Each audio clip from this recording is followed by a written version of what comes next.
तो कल हमने जो है 47 श्लोका के ऊपर चर्चा किया था। आज 48 श्लोका के ऊपर चर्चा करेंगे।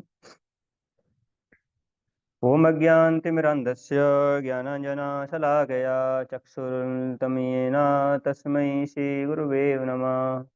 श्रीचैतन्यमनोभीष्टं स्थापितं येन भूतले स्वयं रूपा कदा मह्यं ददाति स्वपदान्तिकं। वन्देऽहं श्रीगुरु श्रीयुतापदं श्रीगुरून् वैष्णवं च श्रीरूपं सागरजातं सहगणा रघुनाथान्वितं तं सजीवं साद्वैतं सावधूतं परिजनासहितं कृष्णचैतन्यदेवं श्रीराधा कृष्णपादान् सहगणा ललिता श्रीविशाखान्वितांश्च। नमो विष्णुपदाय कृष्णपृष्ठाय भूतले श्रीमते भक्तिवेदान्त स्वामिनीति नामिने। नमस्ते सारस्वते देवे गौरवाणी प्रचारिणे शेषाशून्यवादी पाश्चात्यदेशतारिणे। नमो महावदन्याय कृष्णप्रेमप्रदायते कृष्णाय कृष्णचैतन्य नामने गौरतुषे नमः। हे कृष्णा करुणा सिन्धु दीनबन्धो जगत्पते गोपेश गोपिकान्त श्रीराधाकान्त नमस्तुते। तप्तकाञ्चन गौराङ्गी श्रीराधे वृन्दावनेश्वरी वृषभानुसुते देवी प्रणमामि हरिप्रिये। वाञ्छाकल्पतरुभ्यश्च कृपा सिन्धुभ्येव च पतितानां पावनेभ्यो वैष्णवेभ्यो नमो नमः। जय श्री कृष्ण चैतन्य प्रभु नित्यानंद श्री अद्वैत गदाधर श्रीवासादि गौरवृंद। हरे कृष्णा कृष्ण कृष्णा हरे हरे हरे राम राम राम हरे हरे।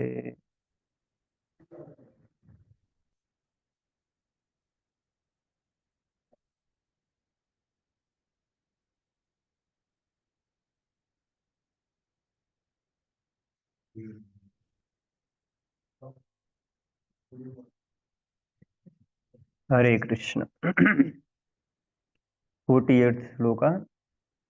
योगस्थ कुरु कर्माणि संगं त्यक्त्वा धनंजय सिद्धि असिद्ध्यो समभूत्वा समत्वं योग उच्यते। योगस्थ कुरु कर्माणि संगं त्यक्त्वा धनंजय सिद्धि असिद्धो ये समभूत्वा समत्वं योग उच्यते।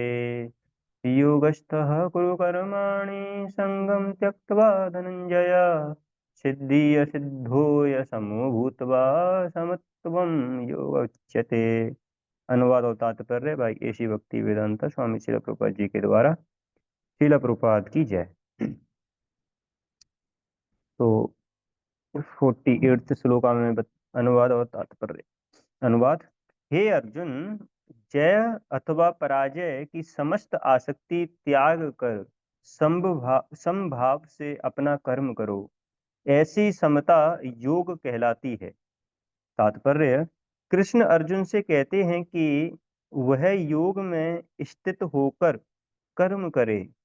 और योग है क्या? योग का अर्थ है सदैव चंचल रहने वाली इंद्रियों को वश में रखते हुए परम तत्व में मन को एकाग्र करना।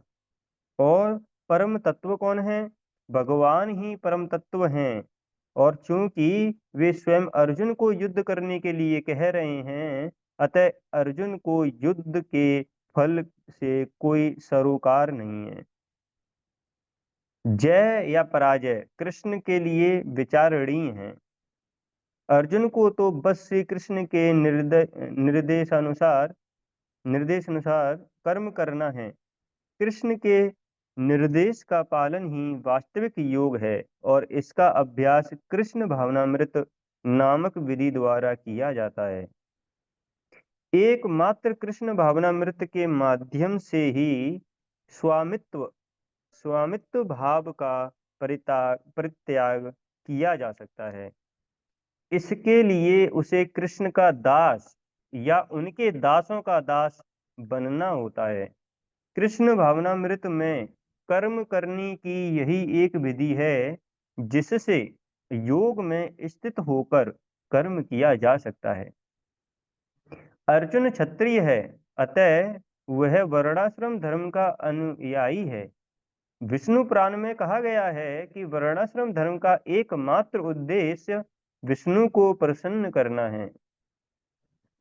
सांसारिक नियम है कि लोग पहले अपनी तुष्टि करते हैं, किंतु यहाँ तो अपने को तुच्छ ना करके कृष्ण को तुष्ट करना है।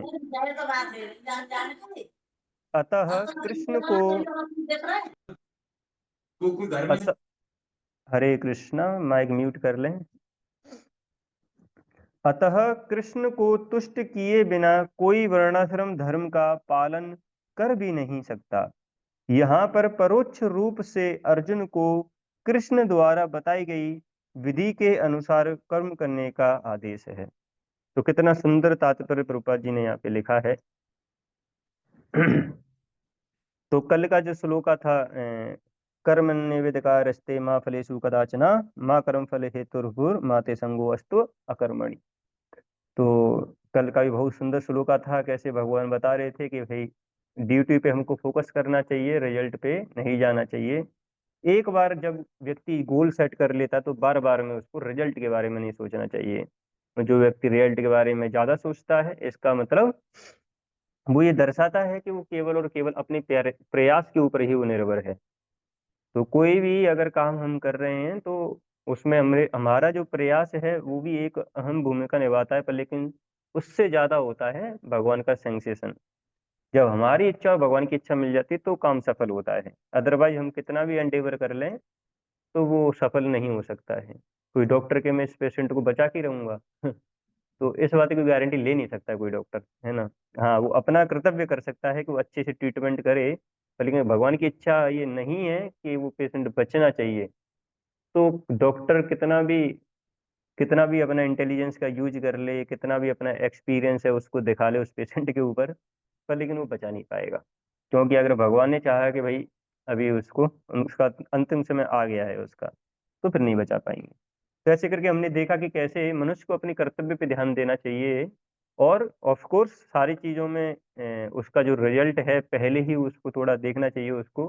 पर लेकिन जब वो उसमें उतर जाता है, जब एंडेवर वाले पार्ट पे आता है, तो फिर बहुत ज्यादा रिजल्ट से आसक्त नहीं होना चाहिए। तो एंडेवर वाले पार्ट वाले समय पे रिजल्ट फोकस नहीं करना है। और दूसरा, जब वो रिजल्ट आएगा तो अच्छा आए या बुरा आए, तो उससे भी आसक्ति हमारी नहीं होनी चाहिए। अगर वो अच्छा आ जाता है तो भगवान बोलते हैं तो उसमें हमको अपने आप को कर्ता नहीं मानना चाहिए कि अरे ये तो मैंने कर दिया है। क्योंकि जैसा हमने कल एक एग्जाम्पल देखा था कुकिंग वाला, तो उसमें सारी चीजें जो है वो भगवान ही प्रोवाइड कर रहे हैं, तो हमारा ज्यादा रोल उसमें नहीं था। तो भगवान को कारक ठहराना चाहिए सारी चीजों के लिए। तो ये हमारी चेतना होनी चाहिए किसी भी कार्य को करने में, कि कोई भी कार्य जब हम करने वाले हैं तो उसमें ये पता रहना चाहिए कि भाई क्या हमको पाना है, और उसके बाद में फिर भूल जाना चाहिए कार्य करते समय। क्योंकि बार बार में सोचेंगे, बार बार में सोचेंगे तो वो कार्य भी हम अच्छे से नहीं कर पाएंगे। और लास्ट में जाके तो हमने ये देखा था कि कैसे भगवान जो बोल रहे हैं वो क्या बोल रहे हैं कि आप मेरी सेवा में एंगेज हो जाइए। तो जब कोई व्यक्ति इसको गोल बना लेता है कि मेरे को भगवान की सेवा करनी है डायरेक्टली, तो फिर उसके लिए क्या है कि वो सारे के सारे जो रिजल्ट जो आएगा, तो वो क्या है कि बस भगवान की सेवा में वो लगा हुआ है, तो उससे ही उसका शुद्धिकरण हो जाएगा।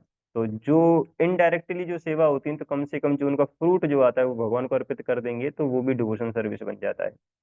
तो ये हमने कल देखा था। तो आज जो भगवान इसमें बता रहे हैं अर्जुन को, बोल रहे हैं, हे अर्जुन, जय अथवा पराजय की समस्त आसक्ति त्याग कर समभाव से अपना कर्म करो। तो वही थोड़ा कल जैसा कि ज्यादा किस पे मत जाओ, जय अथवा पराजय का की समस्त आसक्ति, इस पे मत जाओ, आसक्ति के ऊपर उसको त्याग दो। है ना, तुम्हारा तुम हारोगे या जीतोगे, और फिर क्या करो, अपना कर्म करो। ऐसी समता योग कहलाती है। जब इस इक्वेनिमिटी के साथ में तुम जब युद्ध करोगे, तो इसी को क्या बोला गया है, योग बोला गया है शास्त्रों में। तो प्रभुपाद जी और बता रहे हैं कि योग क्या क्या मतलब है। तो जैसे कृष्ण अर्जुन से कहते हैं कि यह योग में स्थिर होकर कर्म करें। और योग क्या है, योग का अर्थ है सदैव चंचल रहने वाली इंद्रियों को वश में रखते हुए परम तत्व का मन को एकाग्र करना। और परम तत्व कौन है, वो तो भगवान ही है, जो अर्जुन को बोल रहे हैं कि तुम युद्ध करो। तो यहाँ पे योग का मतलब रूपा जी बता रहे हैं कि जो चंचल जो मन होता है, उसको संयम करते हुए, अगर मन को अगर हमने कंट्रोल अगर कर लिया, तो ये जो सेंसेज हैं वो तो ऑटोमेटिकली कंट्रोल हो जाएंगे। क्योंकि मन पे अगर कंट्रोल आ जाता है, तो जैसे प्रोपा जी एक एनालॉजी देते हैं इसमें रथ का, कि कैसे अगर कोई जो चैरियट ड्राइवर है वो चैरियट को लेके जा रहा है, और 5 घोड़े लगे हुए हैं उसमें, और फिर उन घोड़ों को रस्सी से बांधा गया है, और फिर उसके बाद में ड्राइवर, और चैरियट में कौन बैठा हुआ है, पैसेंजर। तो ये बहुत सुंदर उदाहरण शास्त्रों में दिया गया है कि कैसे ये जो घोड़े हैं, तो अगर रस्सी को ढीला कर दिया जाए, तो ये जो घोड़े हैं हमको कहीं भी लेके जा सकते हैं, है ना। मतलब वो ऐसा हो सकता है कि लेफ्ट राइट, मतलब अपने हिसाब से जाएंगे फिर वो घोड़े।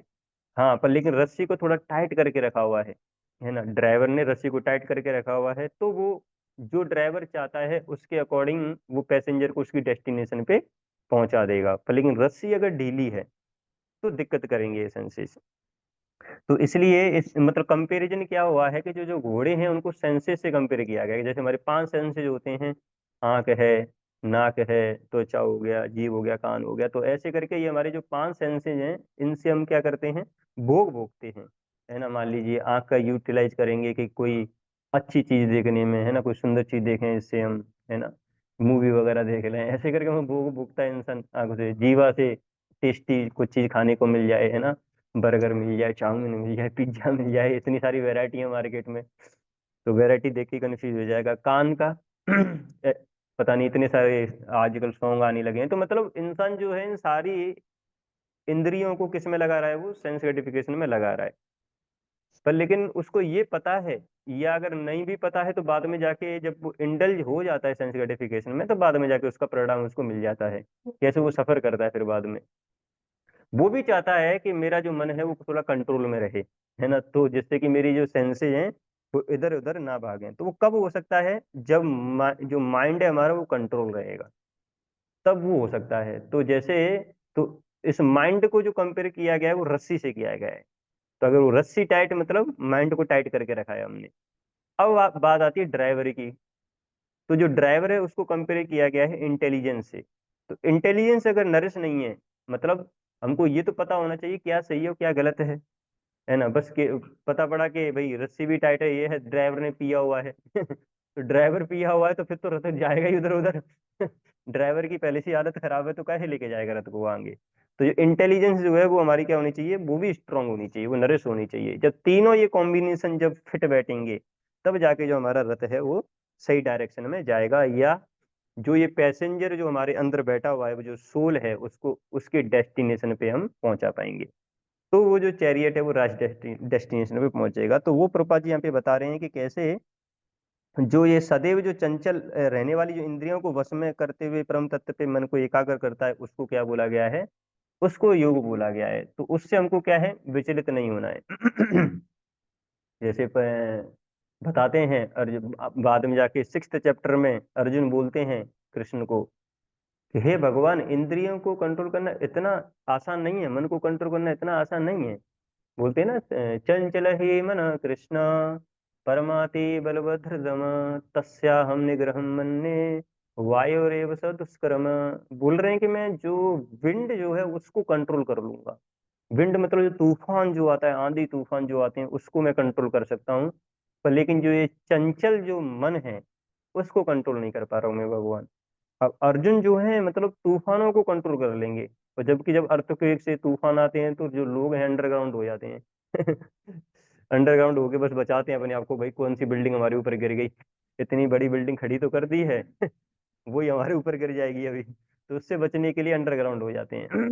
पर लेकिन वो अर्जुन बोल रहे हैं कि मैं इस तूफान को कंट्रोल कर सकता हूँ, है, पर लेकिन जो हमारे माइंड है उसको मैं कंट्रोल नहीं कर पा रहा हूँ। तो भगवान बताते हैं अगले श्लोक में, श्री भगवान उवाच असम सहम महाबाहो मनो दुर्निगरम चलम अभ्यासेन तु कौन्तेय वैराग्यम च गृह्यते। कि हे अर्जुन, हाँ, तुम्हारी बात में कोई गलत नहीं है, तुम्हारी बातें गलत नहीं है। इस माइंड को डिफिकल्ट वो कंट्रोल करना बड़ा डिफिकल्ट है, पर लेकिन इसको किया जा सकता है। किससे? अभ्यास तो कौन्तेय वैराग्यम च गृह्यते। तो अभ्यास के द्वारा और वैराग्य, ये दो चीजें हैं जिसका अगर हम करते हैं तो माइंड क्या आ जाएगा, हमारा कंट्रोल में आ जाएगा। तो ये यहाँ पे प्रोपत जी बता रहे हैं कि ऐसे करके उसको कंट्रोल किया जा सकता है। दूसरा प्रोपत जी बता रहे हैं कि कैसे वास्तविक योग, मतलब जब कृष्ण ने अर्जुन को बोल दिया है कि युद्ध करना है तुमको, तो कृष्ण की बातों को मान के अर्जुन को लड़ना चाहिए। और किस बात की चिंता नहीं करनी है कि मेरे को उससे जीत मिलने वाली है या हार मिलने वाली है। इसमें इक्विलिटी होना चाहिए, मतलब कभी भी व्यक्ति को हार मिल जाए तो उससे नहीं घबराना चाहिए, विचलित होना चाहिए। अगर किसी को जीत भी मिल जाए तो उसमें ऐसा नहीं कि बस 10 डीजे रख दिए, चलो भैया जश्न मनाते हैं जीत का, है ना, आज जीत मिली है, जीत मिली है। फिर उसमें पार्टी वगैरह करते हैं, धूम धड़ाका करते हैं, उसमें भी आउट ऑफ कंट्रोल चला जाता है इंसान। तो ठीक है, खुश होना चाहिए, पर लेकिन ऐसा नहीं कि बहुत ज्यादा, क्योंकि वो उसका प्रतीत होता है कि व्यक्ति उसमें अपने आप को कंट्रोलर मान रहा है कि उसने खुद ने ये जीत लेके आया है। अरे कभी कुछ अच्छा हुआ है तो आके कीर्तन करना चाहिए भगवान के सामने, उनका गुणगान करना चाहिए कि आपकी कृपा से जो है ये सारा चीज हुआ है। ये एक अलग जश्न है। और खुद में ही जश्न मना रहा है वो, तो इसका मतलब कि अपने आप को कंट्रोलर समझ रहा है वो, बढ़िया। जैसे उदाहरण में आते हैं भगवान रामचंद्र। जब उनको जो है बोला गया था कि पहले तो राज्य दिया गया। तो राज्य अगर किसी को मिलता है, जैसे आजकल अगर किसी को गद्दी पे बैठना है, प्राइम मिनिस्टर की गद्दी पे बैठना है, और उसके बाद में राष्ट्रपति की गद्दी पे बैठना है, तो ये मतलब ऑर्डनरी गद्दियां नहीं है, इसके पीछे लोग लड़ते रहते हैं, इतना सारा वोटिंग वगैरह चलता रहता है, दिन रात सोते नहीं है जब वोटिंग वगैरह आती है। तो उस गद्दी को पाने के लिए कितना मेहनत करते हैं। राजगद्दी पे बैठना है हमको, भगवान रामचंद्र को राजगद्दी मिली थी, है ना। ऐसा नहीं कि बहुत मेहनत किया था, चलो, है ना, इसके घर में जाता हूँ, थोड़ा पैसा दे के आ जाता हूँ, मेरे को वोट देना, ठीक है, भरत को मत देना। ऐसा नहीं किया था भगवान रामचंद्र ने, तो उनको राज्य मिला था जब, तो उसके बाद मतलब बहुत ज्यादा ऐसा नहीं कि उल्लास बनाया उन्होंने, है ना, पूरा जश्न में डूब गए ऐसे करके। ठीक है, राज्य मिला है तो उसको क्या है, हम चलाएंगे और सेवा करेंगे। और फिर अब जैसा कि हम सबको पता है कि अगले दिन मंत्रा के कई दोनों रात में मिलते हैं, और रात में सब कुछ उल्टा हो जाता है। जो रामचंद्र जो है राजा बनने वाले थे, अब उनको बोला जाता है कि अभी आपको फॉरेस्ट जाना है। जब भगवान रामचंद्र को ये पता पड़ता है कि उनको फॉरेस्ट जाना है, तो उनके चेहरे पे एक मोमेंट के लिए भी कोई चिंता नहीं आई थी। एक तो होता है कि व्यक्ति दुख बनाता है कि हार गया मैं, है ना, वोट हार गया भाई, हार गया, अरे भाई हाय, क्या होगा मेरा, मैं ऐसे करके वो रोने लगेगा वो तो व्यक्ति तो। पर लेकिन भगवान रामचंद्र के तो चेहरे पे कुछ भी नहीं आया था, एकदम मतलब जैसे पहले थे वैसे की वैसे, इस न्यूज को सुनने के बाद में वो वैसे ही थे, है ना। इसको बोला गया है इक्विनिमिटी, है ना। हिंदी में क्या बोलते हैं इसको? समभाव, है ना, इसको बोला जाता है समभाव, है ना, सारी परिस्थितियों में समभाव तरीके से रहना। तो ये व्यक्ति कौन रह सकता है, क्योंकि वो भगवान रामचंद्र हैं। तो इसलिए वो रह पा रहे हैं। तो वो व्यक्ति समभाव तरीके से जी सकता है जो फुली कृष्णा कॉन्शियसनेस है। उसको पता है कि सारी जो एक्टिविटीज हैं वो भगवान से चलती हैं, है ना, भगवान जैसा चाहेंगे वैसे चलती हैं। जैसे प्रभुपाद जी फुली कृष्णा कॉन्शियसनेस, उनका इतना बड़ा बिजनेस था, तो उनका इच्छा ये था कि इतना बड़ा बिजनेस जो मेरा है, तो इसको थोड़ा बढ़ा के मैं क्या करूंगा, भगवान की सेवा करूंगा। अच्छा विचार है, बहुत अच्छा विचार है, शुद्ध विचार है। लोग तो बड़ा बिजनेस करते हैं और सारा पैसा आता है अपनी नित्य में लगा देते हैं, है ना। प्रभुपाद जी तो कह रहे थे कि मैं बड़ा बिजनेस करूंगा, पर लेकिन बिजनेस के जो पैसे को प्रीचिंग में लगाऊंगा, ये उनका विचार था। पर लेकिन भगवान की इच्छा और कुछ थी, गुरु महाराज और कुछ बोल के गए थे कि अब जैसे ही तुमको समय मिले, या आपको कहाँ जाना है, वेस्ट, आपको इंग्लिश आती है, वेस्ट में जाइए और प्रचार करिए, और जैसे ही आपको पैसा मिलता है तो किताबें छापिए।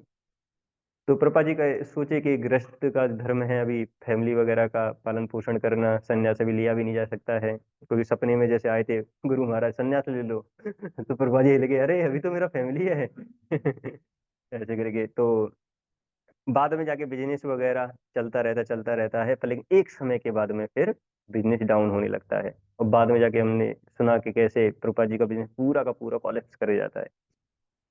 फिर प्रभुपाद जी के पास में ज्यादा कुछ नहीं बचता है, तो वो इसको भगवान का इच्छा मानते हुए, मतलब और भी चीजें होती हैं जैसा कि हमको पता है वाइफ के साथ में टी और मी, तो वो भी चाय पी लेती हैं प्रभुपाद जी समझ जाते हैं।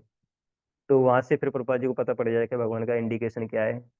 उसके बाद में भी प्रभुपाद जी जो है विचलित नहीं हुए, जब उनका बिजनेस जो है, क्योंकि उनको ये पता है कि वो भगवान कृष्ण के लिए कर रहे हैं।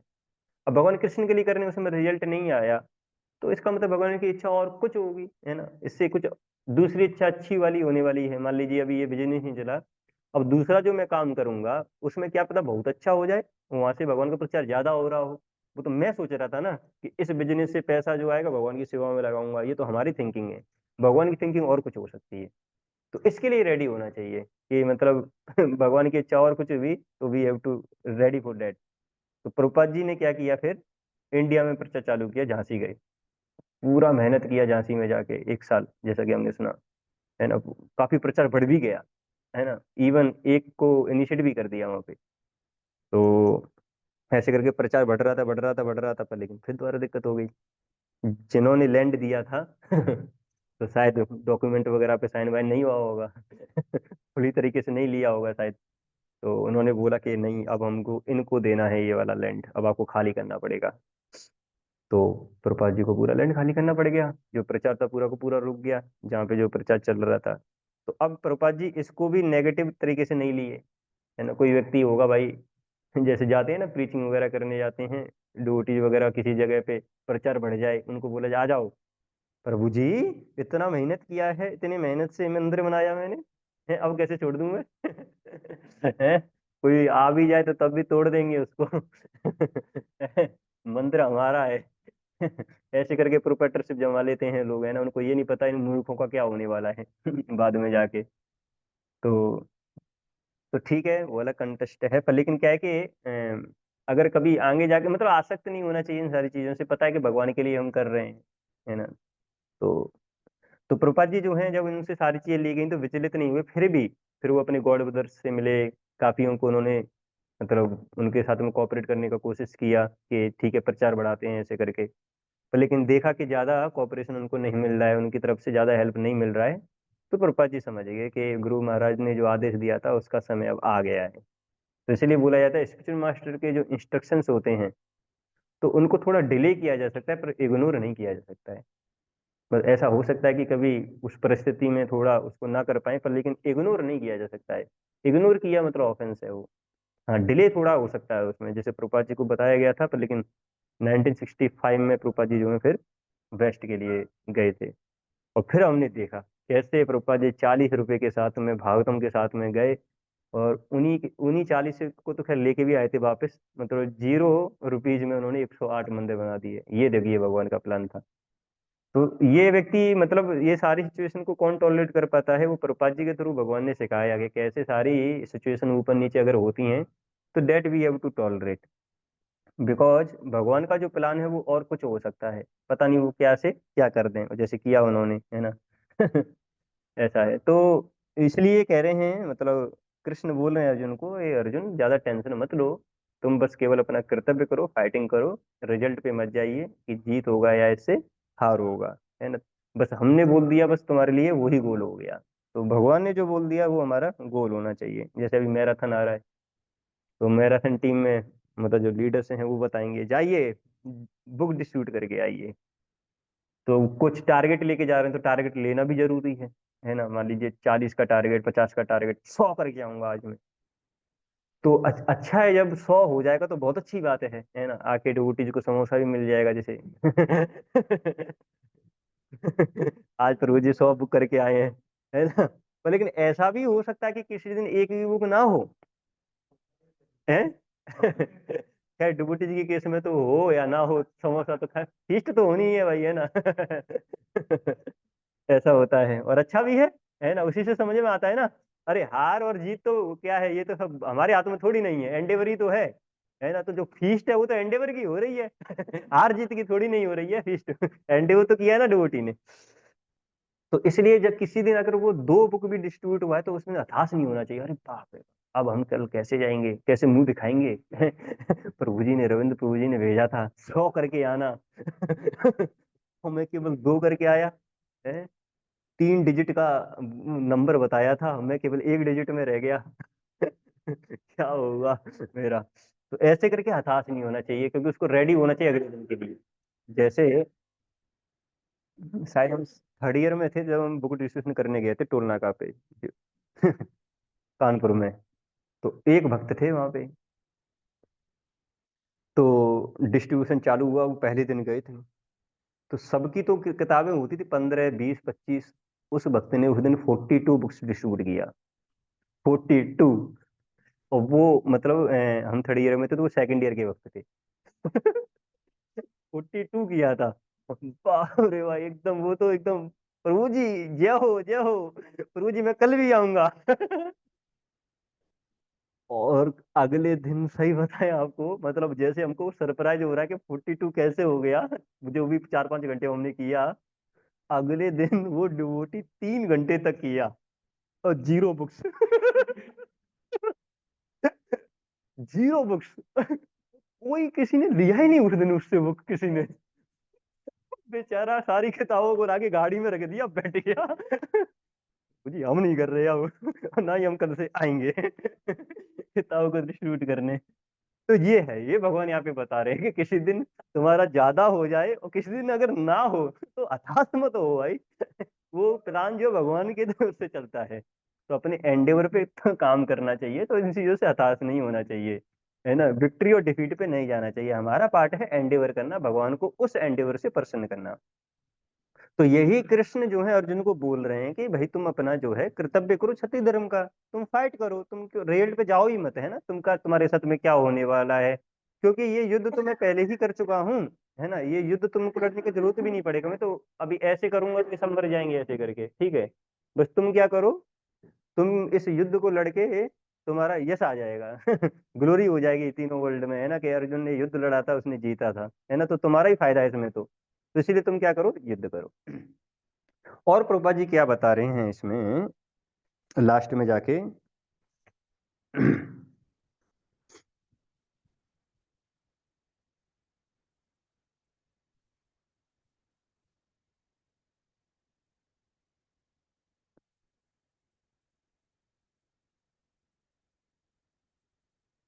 एक तो हिंदी में पता नहीं पड़ पाता है कहाँ पे क्या है। ठीक है, मैं थोड़ा पढ़ देता हूँ इसको। एकमात्र कृष्ण भावनामृत के माध्यम से ही स्वामित्व, स्वामित्व आई थिंक इसको प्रोपराइटरशिप बोलते हैं, स्वामित्व भाव का परित्याग किया जा सकता है। किससे किया जा सकता है इसको, कृष्ण भावनामृत के माध्यम से ही किया जा सकता है। इसके लिए उसे कृष्ण का दास या उनके दासों का दास बनना होता है। कृष्ण भावनामृत में कर्म करने की यही एक विधि है जिससे योग में स्थिर होकर कर्म किया जा सकता है। तो ये जो डूअरशिप मेंटेलिटी है कि मतलब कर्ता भाव जो आता है ना, स्वामित्व का जो भाव आता है कि अरे ये चीज तो मैं कर रहा हूँ, तो ये स्वामित्व का जो भाव है और या जो दास का जो भाव आ सकता है वो कृष्ण भावनामृत से ही वो आ सकता है, भगवान यहाँ पे ये बताना चाह रहे हैं। क्योंकि भगवान को ये जो स्वामित्व वाला जो भाव जो आता है, अगर कोई व्यक्ति कुछ काम करता है तो वो उनको बिल्कुल पसंद नहीं हो।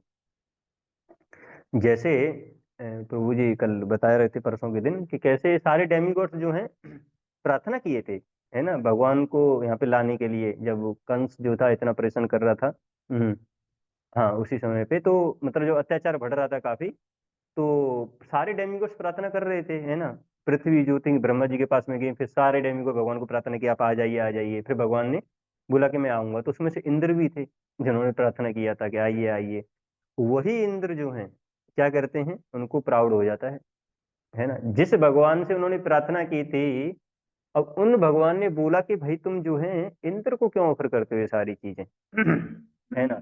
ये जो बरसात है, तो जो बरसात जो हो रही है, वो तो रेगुलर टाइम से होगी, वो तो उसका धर्म है करना, उसको डिपार्टमेंट दिया गया है वाटर का। वाटर डिपार्टमेंट दिया गया है, वो भेजेगा ही भेजेगा, पानी भेजेगा, क्यों नहीं भेजेगा, उसको बोला गया कि तुमको रेगुलर समय पे पानी भेजना है। ये आदेश है हमारा, तो भेजेगा वो। हाँ, पर लेकिन ये सारी चीजें हमको मिल कहाँ से रही हैं? गोवर्धन से मिल रही हैं। तो हमको ये सारा जो भोग है वो किसको देना चाहिए? गोवर्धन को चढ़ाना चाहिए। तो जब इंद्र ने ये सुना तो उसकी बुद्धि जो है बुद्धि में थोड़ा वो क्या कहेंगे, स्थिरता नहीं रही, है ना, विचलित हो गया वे। क्योंकि उसका क्या हो गया था, स्वामित्व का भाव आ गया था उसमें, कि जो है ना, वृंदावन जो ये ब्रजवासी हैं, वृंदावन वासी हैं, इनको मैं वर्षा देता हूँ, उससे जो है इनकी फसल उगती है, और फिर ये जो है मेरे को ऑफरिंग करते हैं। तो ये स्वामित्व का भाव था उसका। भगवान उसी को दूर करना चाहते थे, दो लीला करना चाहते थे। एक तो ब्रजवासियों की जो इच्छा थी कि भगवान के साथ में रहने की, कि हे भगवान हमको हमेशा ही आपका साथ मिले, क्योंकि रात के समय पे जब वो जाते थे, तो रात के समय पे जब वो सोने जाते थे तो अलग हो जाते थे, है ना, ग्वाल वालों से अलग हो जाते थे। जब दिन में जाते थे तो गोपियों से अलग हो जाते थे, या यशोदा माई, नंद महाराज, नंद बाबा, इनसे सबसे अलग हो जाते थे। तो उनकी जो इच्छा थी कि हमेशा हमारे साथ में रहे, तो वो इच्छा पूरा करने के लिए गोवर्धन लीला करना था, कि जैसे कि सात और रात गोपी जी भी हैं, नंद बाबा भी हैं, कावड़ बॉय सब हैं, और बांसुरी सुन रहे हैं। तो खैर ये उनका प्राइम था। पर लेकिन उसके साथ साथ में इंद्र का भी अभिमान को भी दूर करना चाहते थे वो, है ना, जो स्वामित्व का भाव जो इंद्र रखा हुआ था, उसको भी थोड़ा वो दूर करना चाहते, तो इसलिए वो लीला किया। तो इंद्र को पता पड़ा ऐसे कर दिया है, तो वो सोच रहा कि वही लीडर है ना। एक्चुअली वही होता है ना, जो व्यक्ति को जो गुस्सा आता है या स्वामित्व का जो भाव आता है, तो ये सारी चीजों में थोड़ा इंटेलिजेंस का भी विनाश हो जाता है ना, समझता नहीं है ना कुछ भी। काम, एस, क्रोध, ऐसा, रजोगुण, समुद्र, अहंकार, अभिमदात्मा। सही है कपूर जी? कर्ता अमित मन्य थे, अहंकार के अंदर में कर्ता मान लेता है अपने आप को। तो जब अहंकार आता है व्यक्ति में, तब जाके वो कर्ता मानता है, तो ऐसे इंद्र मानने लग गया अपने आप को। तो फिर उन्होंने कृष्ण भगवान के ऊपर ही वार कर दिया। क्या किया, वहां से इतना सारा बरसात इतना सारा पानी बरसाया गोवर्धन के ऊपर, पर इन कुछ कर भी नहीं पाया था। बाढ़ आ गई थी वृंदावन में, पर लेकिन बाल बांका भी नहीं कर पाया गोवर्धन पर्वत का, है ना, क्योंकि भूल गया, वो ये भी भूल रहा था कि भाई किसके ऊपर बरसा रहा हूँ। होश ठिकाने कब आई? 7 दिन के बाद आए। जब देखा इतना भारी बरसात कर दिया, पर लेकिन गोवर्धन पे तो कुछ भी नहीं हुआ। तब समझ में आया था उसको, तब जागा वो, है ना, इंद्र जाग गया। तो ऐसे करके भगवान जो है डिफरेंट डिफरेंट पास्टर्म से वृंदावन में बताए हैं कि ये जो स्वामित्व का जो भाव है, इसका प्रत्यक्ष किया भी जा सकता है, तो वो किससे किया जा सकता है? कृष्ण भावनामृत से किया जा सकता है ना। पर लेकिन जो डिवोटीज, जो स्वामित्व का भाव जो इनमें आ जाता है, तो भगवान कैसे दूर करते हैं? वो लीलाओं के थ्रू कर देते हैं। एक बार ब्रह्मा जी को भी आया था। तो उनका भी दूर किया गया था, है ना। पर इसीलिए तो प्रभुपाद जी जो थे, हमेशा देखिए भगवान को फ्रंट में रखा उन्होंने। जनरली इस संसार में कोई भी इंस्टीट्यूशन वगैरह अगर कोई चलाता है, तो अपना नाम ऐड करता है उसमें, अपने नाम से खोलता है वो व्यक्ति, है ना। और ये देखा जाता है कि जैसे ही वो गुजरता है तो संस्था भी चली जाती है, और उसका जो नाम वाम जो फैल रहा था वो भी चला जाता है ना। क्योंकि व्यक्ति क्या करता है, अपने आप को सेंटर में रखता है। जैसे होता है ना, डीपी वगैरह जब हम लगाते हैं तो खुद का एक अच्छा सा फोटो।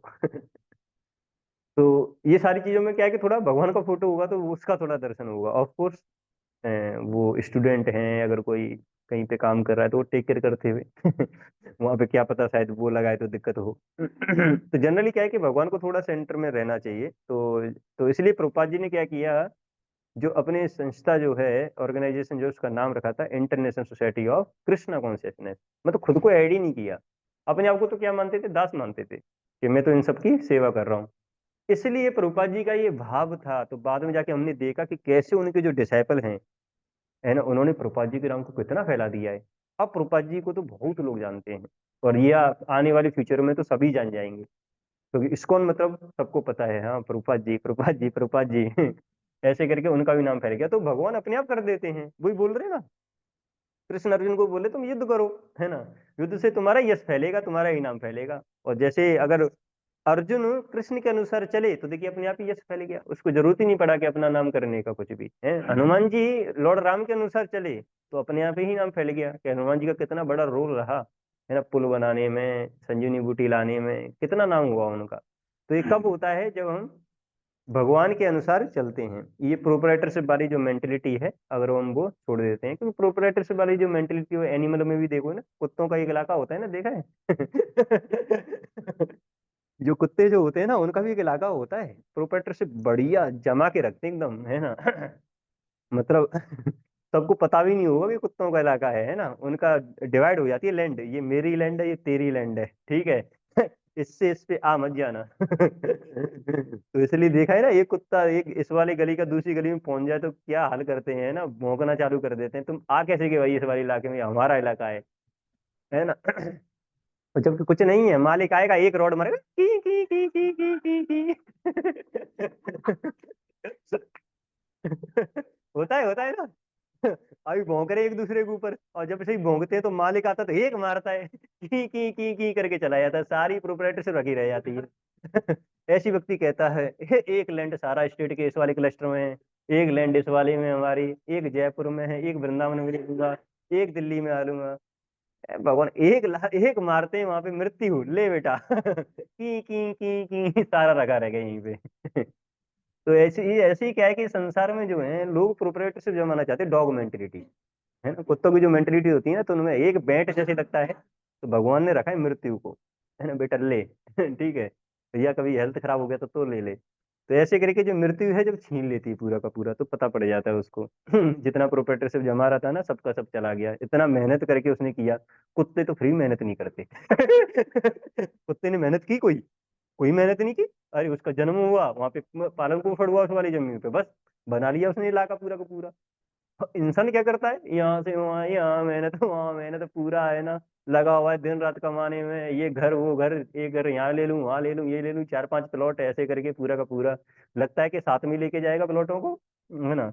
पर लेकिन जब मृत्यु आती है तो यहीं के यहीं रखकर चला जाता है। तो ये प्रोपा जी यहाँ पे बता रहे हैं, स्वामित्व का भाव नहीं होना चाहिए। एक बार क्या था, हेनरी फोर्ड, उनकी बेटी थे अल्बर्ट फोर्ड, जो प्रभु जी जो है ना, तो उन कंपनी में गए वहाँ पे हैं। हाँ, तो उनकी उसमें गए थे, तो वो बता रहे थे, देखिए यहाँ पे ये है, ये वाली कार, मतलब सारी चीजें बता रहे थे यहाँ पे, मतलब कितना प्रॉपर्टी है सारी चीजों के, कि पिताजी के अंडर में था ये। तो प्रभा जी एक क्वेश्चन करते हैं उनसे, where is the Henry Ford now? बस एक क्वेश्चन हिला दिया पूरा सिस्टम। उसको पता पड़ गया यार, उनके पास में इतना सब कुछ था, पर लेकिन कुछ भी नहीं लेके गए अपने साथ में, तो कुछ भी, एक बाल वहां का भी नहीं लेके गए, कुछ भी, एक पैसा भी अपने साथ में नहीं लेके गए। अभी कहाँ है वो, समझ में आ गया उनको। बस सरेंडर। प्रभात जी के लिए, प्रभात जी को पता है किसकी दवा, किस पेशेंट की क्या दवा है। एक्सपर्ट जो फिजिशियन है ना, वो प्रभात जी है ना? डॉक्टर तो देखेंगे ऐसे करके, पूछेंगे क्या बीमारी है, बुखार है, सिर दर्द हो रहा है, अच्छा पेट में दर्द हो रहा है, पूछेगा वो। काफी बार पूछेगा। पूछते नहीं है प्रभुपाद जी, डायरेक्ट ले मेडिसिन। कोई बीमारी नहीं पूछनी है, पता पड़ गया पहले ही क्या बीमारी है इसकी। तो इसलिए प्रभुपाद जी मतलब अपने इसमें बता रहे हैं कि स्वामित्व का भाव नहीं होना चाहिए। जैसे भगवदगीता का श्लोक आता है 3.27, बताते हैं, प्रकृति है क्रियमाणानि गुणे कर्माणि सर्वशः अहंकार विभूतात्मा कर्ता हमिति मन्यते। तो जो सारी एक्टिविटीज हैं वो क्या आती हैं, मोड्स के अंदर आती हैं। जैसे कि प्रकृति है क्रियमाणानि गुणे है कर्माणि सर्वशः, सारी की सारी एक्टिविटी तीन मोड्स के अंदर आती हैं। पर लेकिन जो मूर्ख व्यक्ति होता है, अहंकार विमूढ़ात्मक कर्ता मिति मन्यते। जिसको व्यक्ति को अहंकार जो आ जाता है, तो क्या मानने लगता है अपने आप को, डूअर से मानने लगता है, लिविंग एंटिटी मानने लगता है, भाई ये सब कुछ मैं ही कर रहा हूँ। इस संसार में इतने सारे बड़े लोग आए, इतने सारे राजा वगैरह आए चले गए, इतने सारा किंगडम था बड़ा बड़ा उनका, कुछ लेके गए साथ में, कुछ भी नहीं लेके गए। हिटलर, सारे पूरे राज्य किया पूरे उस पे। ठीक है, पर लेकिन उसमें जब लास्ट में उसको पता पड़ गया था कि अब वो बच नहीं सकता है, तो क्या किया, खुद को सुसाइड कर लिया। तो क्या पता पड़ा कि अरे बाप रे, कुछ भी नहीं लेके जा सकता है वो, इतना राज्य कर लिया, कुछ भी नहीं लेके गया, एक बाल बांका भी नहीं। एलेक्जेंडर, उसके पास में कितना वेल्थ था, उसको समझ में आ गया था। जैसे अभी मैं बहुत पहले स्टोरी ये बताया करते थे, अभी मेरे को ज्यादा पूरा याद नहीं है, तो लेकिन शायद वो अपने जो फॉलोअर्स थे उनको तीन चीज बताया था वो कह रहा था जो है चार, जब मेरा मृत्यु हो तो क्या करिएगा। एक तो पूरा, हाँ, एक तो क्या इसके पूरे उसमें घुमाना, है ना। तो उससे ये समझ में आएगा कि सबका ये एक दिन आने वाला है ना। कि सारी चीजें जो हैं अभी तो मतलब क्या है कि ये सबका एक दिन आने वाला है कि तुम्हारी मृत्यु होगी, एक तो ये करना। दूसरा, जब मेरी मृत्यु होगी तो मेरे दोनों हाथों को ऐसे कर देना, है ना। तो ऐसे क्यों कर देना? क्योंकि खाली हाथ आए थे और खाली हाथ जा रहे हैं, एक कौड़ी लेके नहीं जा रहा हूं मैं। ठीक है, जब मृत्यु होती है ना इंसान की, तो ऐसे करके लेटा रहता है।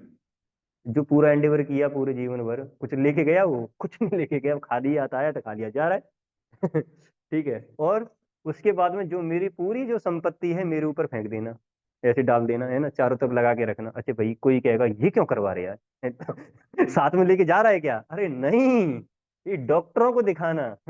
है ना, डॉक्टरों को दिखाना कि अरे भैया, तुम इतनी धन दौलत होने के बावजूद भी तुम यही है ना शायद इसका रिलेशन तो।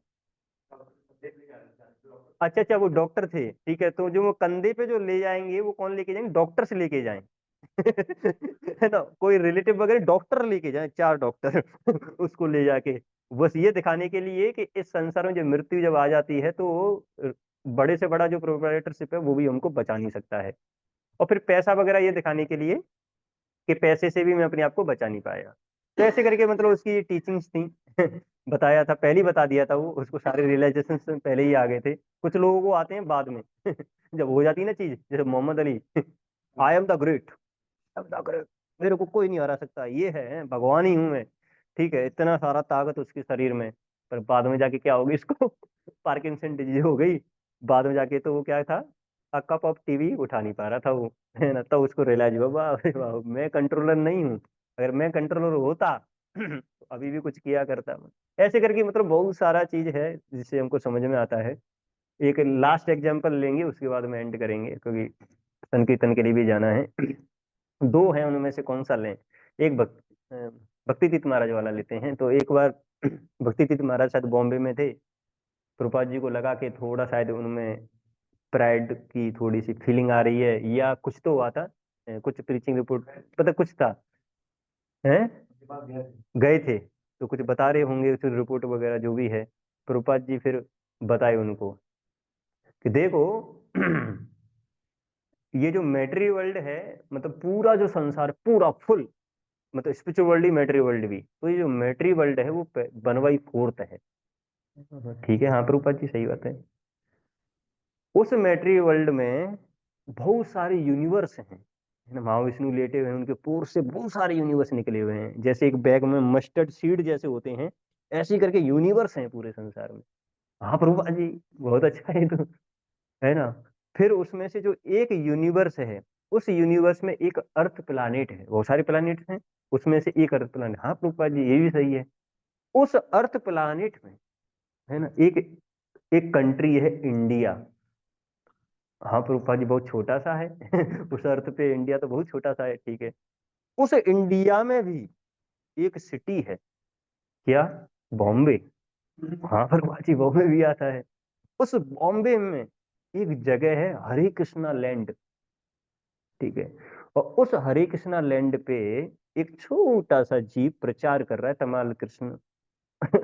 ऐसे करके पूरा बॉडी शेक हो जाता है, और सब शेक हो जाते हैं वहां पे एकदम। तो प्रभुपाद जी ये बताना चाह रहे थे कि अगर किसी को ऐसा लग रहा है ना, अरे मैं यहाँ प्रचार कर रहा हूँ, ये कर रहा हूँ, वो कर रहा हूँ, ये कर दिया, वो कर दिया, अरे अगर इसको अगर थोड़ा सा देखे ना, क्या क्या चल रहा है, कितने सारे यूनिवर्स हैं और कितनी सारी जगह हैं, इतना बड़ा संसार है, उसमें थोड़ा सा हाथ पैर फेंक दिया हम, पता नहीं पर आपको 30 मार का समझ लेते हैं।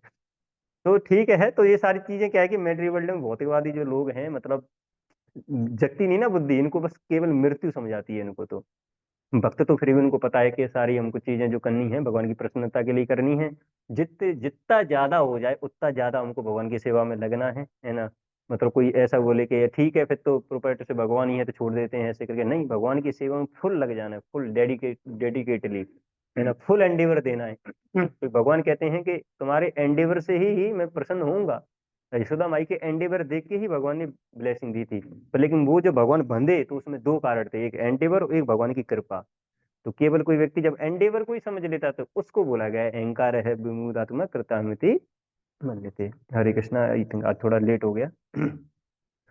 तो किसी का कोई क्वेश्चन तो ले भी नहीं पाएंगे, वैसे भी होगा ही नहीं। ठीक है। शीला प्रभुपाद जी की जय।